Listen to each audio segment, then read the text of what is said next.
কোথাও মহিলার সাজে পুরুষ আর কোথাও মহিলাদের সিঁদুর খেলা দশমীতে বিসর্জন শুরু চন্দননগরে। মাথায় ঘোমটা দিয়ে পুরুষরাই মহিলা সেজে বরণ করেন মা জগদ্ধাত্রীকে।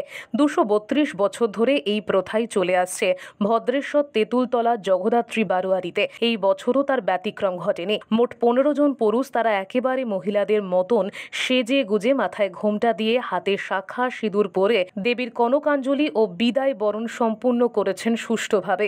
চন্দননগরে আলোক শোভাযাত্রা করে জগদ্ধাত্রী পুজোর বিসর্জনের মাধ্যমেই শেষ হলো উৎসব পর্ব।